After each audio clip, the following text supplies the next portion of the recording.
I feel like the smell of caffeine takes me straight back to the time we all went to Manali. Wasn't that great?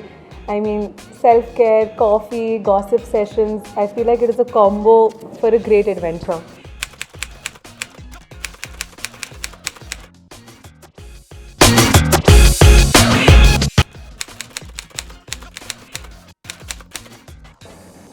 That would be the body wash. I love it. For me, I feel it's the coffee body scrub. I think it's amazing. I have started loving their under eye patches after our Manali trip. Oh yeah.